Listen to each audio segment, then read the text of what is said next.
Welcome to Coffee and Conversation. My name is Honorine, and today I'm with Chris Gahagan, who is pursuing a PhD in political science. Chris, welcome and thank you for being with me today. Thank you so much for having me. Let's start with a little introduction. All right. So my name is Chris Gahagan. I am a Florida native. In fact, this is the furthest north I've ever lived. So dealing with some colder weather, not really used to that. Originally from Southwest Florida, did my bachelor's and one of my master's at UCF in Orlando, and then transferred on up here to Tallahassee for the PhD program in political science that they have here. Really liking, I kind of like North Florida. I didn't think I would. The terrain is a little bit different than what you're used to in the rest of Florida. It's not as flat. And I do like the colder weather a little bit. I'm not going to lie. So can you define it, about you, like what you research and how you see political science? Yeah. So where I fit in, there's more than three, but for most part, there's three kind of main areas where you focus on. You can focus on American politics only. You can focus on comparative politics, which kind of just comparing to, countries, or you can focus on international relations or international political economy, which is what I fall into. So I focus on how politics influence different economic outcomes, how things like international organizations, international treaties influence things like the size and scope of a country's informal economy, which is, technically is would be legal work if the government knew about it. And so it's not illegal, it's not illicit, but easy way I tend to give an example is, think of a server not claiming their tips, or someone working under the table getting paid off the books, so on and so forth. In countries like the US and a lot of OECD countries, it's there, but it's not that big of a deal. Some countries, though, it's 60 to 70% of their GDP is hidden in what they call the informal or shadow economy. And that's millions or billions of dollars of revenue that they badly need for infrastructure that the government's not able to collect and help. And there's a lot of other like macroeconomic concerns that go on. So I personally research the political determinants to why those things increase or decrease and what can help them move up and down. Like my most recent work that I presented at a conference and will be at another conference in LA in August, looks at women, because women are overrepresented in the informal economy. A lot of times that's due to things like institutional rules against allowing women to work or have access to credit, or work in the same type of jobs as men, and they need to make a living still. So then they have to work in these dangerous and low-paying jobs in the shadow economy.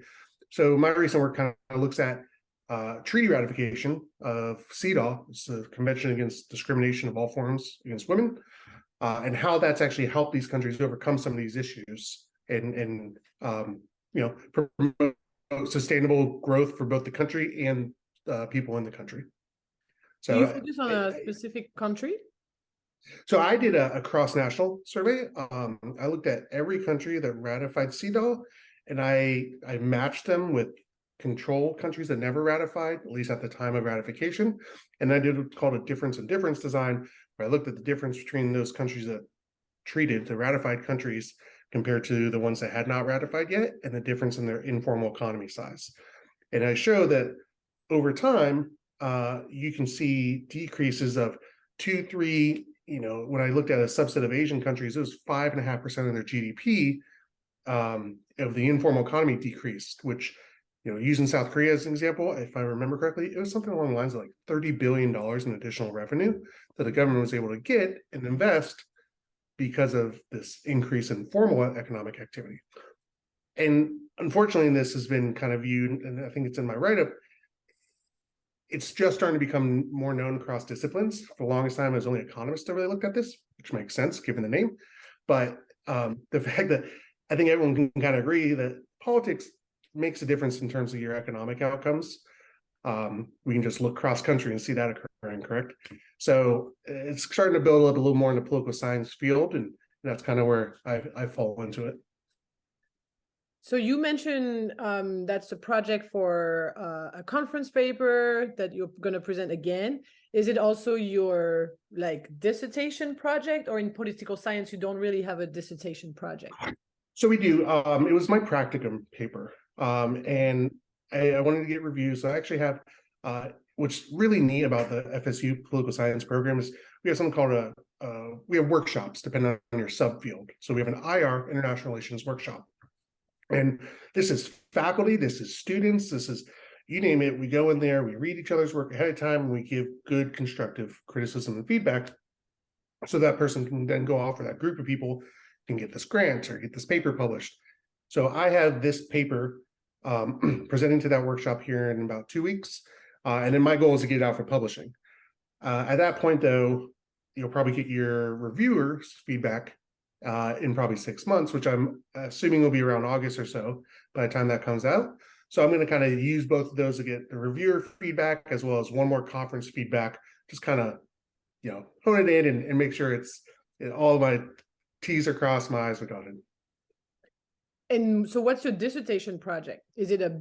So, okay, that's a good question. I'm sorry, I didn't answer that one, did I? That's okay. So my dissertation project is kind of looking at the political determinants of informal economies. That's my main research focus. So I'm having sections on I look at property rights and informality. I have this paper, and I'll probably have an entire section devoted to women and their work in the informal economy, and then moving on to different, other aspects of informality that has been ignored in the political science field for a long time, or ignored in the economics field that political science can help answer. And then I also have kind of like a secondary research focus with my advisor. We just have a paper coming out like any day now, getting published about populism. And that's kind of on the rise, both in the US and throughout the world, and how populism can make trade opinions that are traditionally, in this category, we see it fluctuate a lot since the rise of populist groups. So that's kind of secondary research. I'm going to try and maybe combine them into the dissertation, but haven't necessarily figured out if that's feasible or not. And in political science, our dissertations, I'm not sure how it is with other fields, we get options. You can write a book, or you can do a 3-paper dissertation. So I think I'm probably going to go with 3 journal articles for my dissertation, but it may do the book thing. We'll kind of see how that plays out. Tell me more about what you like to do when you have spare time. What do you enjoy doing to kind of decompress and relax? Yeah, so unfortunately, I have not had a chance to do it. This year has been very busy, but one thing I got into when I moved up here because of the change in terrain was hiking. So I do like, there's a lot of parks here in Tallahassee, which you don't see that. You don't see in Orlando, like you got theme parks. We don't have like actual parks to go out and go hiking in, Torreya, Tom Brown, or anything like that. So got some hiking boots and some hiking gear, and love to go on day hikes. My girlfriend and I will kind of go to Torreya and spend 4 or 5 hours a day and come home and our legs are killing us and stuff like that.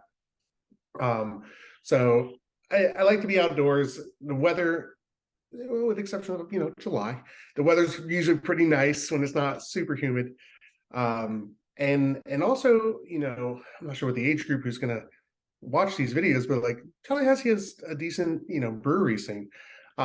So whether you're going to Proof or Ology or, any of those, Oyster City on Gaines, it's nice, and especially like friends, we might not get a full day to go out and do things. So you may get a couple hours to go watch a game or do something like that, have a beer and just kind of relax and enjoy the outside, enjoy the weather. For my last question, where do you see yourself in 5 years from today? Ooh, celebrating a 5-year anniversary of this question. My goal. So, I did my research, read a little bit on your profile, and I know how you mentioned the market's kind of tough, and it's tough for us too. So ideally would be in like a tenure track position somewhere at a university. I am hoping to hit the ground running with a couple publications by the time I'm done with my dissertation, make me a little more competitive, while also being able to show university that, hey, I have this good research, I have this pipeline of stuff, hire me. Um, however, I am also realistic, and I know that everybody thinks that way. So, maybe there could be a year or two, or a couple years anyway, in like a postdoc. I wouldn't be against leaving academia to go maybe work directly for some IO like the IMF or World Bank. But even though you probably would make more money doing that, I think the freedom you get and the life satisfaction being in academia it's hard to beat. I can focus on my research. I can kind of teaching classes, like I've taught classes, that's fun. I like doing that as well. So it's not like, there's not really many downsides other than obviously it's a high pressure job and you got to perform, but that's kind of being expected when there's nobody else above after this. Like, we're going to be the top of our fields, we should perform that way. But yeah, my goal is postdoc, probably, preferably though, like maybe in a tenure track position at an academic institution, getting some work out. And I would love to have, you read, you hear a lot about how academics are like, 12 people read my paper, there, the citations that they get on Google Scholar. And I would like people outside of academia to read some of this work.